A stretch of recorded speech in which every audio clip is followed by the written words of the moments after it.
പോവാണ്. ഇന്ന് രാവിലെ CPM സെക്രട്ടറി പറഞ്ഞു UDF ഭയങ്കര കുഴപ്പമാണെന്ന്. UDF ഒരു കുഴപ്പമില്ല, അങ്ങനെ ആരും ആശിക്കുകയും വേണ്ട.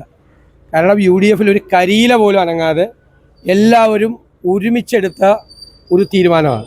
കോൺഗ്രസ് പാർട്ടിയിലെ മുഴുവൻ നേതാക്കന്മാരുടെയും ഏകകണ്ഠമായ തീരുമാനം. അത് മുഴുവൻ UDF നേതാക്കളുടെയും പൂർണ്ണമായ അനുമതിയോടുകൂടി സമ്മതത്തോടും കൂടിയാണ് ഏറ്റവും പെട്ടെന്ന് UDF സ്ഥാനാർത്ഥിയെ പ്രഖ്യാപിച്ച് ഇവിടെ തെരഞ്ഞെടുപ്പ് ഗോതയിലേക്ക് ഇറങ്ങിയിരിക്കുന്നത്. ഞങ്ങൾ ഇതിനു മുൻപേ തെരഞ്ഞെടുപ്പിൻ്റെ മുന്നൊരുക്കം ഭംഗിയായിട്ട് തുടങ്ങിയതാണ്.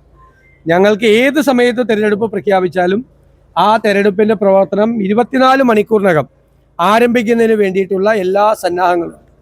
ഇത് പരമ്പരാഗതമായ ഒരു UDF മണ്ഡലമാണ്. ചില പ്രത്യേക കാരണങ്ങളാലാണ് കഴിഞ്ഞ 9 വർഷം നമുക്കത് നഷ്ടപ്പെട്ടത്. അത് വലിയ ഭൂരിപക്ഷത്തിൽ നിങ്ങൾക്കറിയാമല്ലോ, UDF ജയിച്ചിരിക്കുന്നതെല്ലാം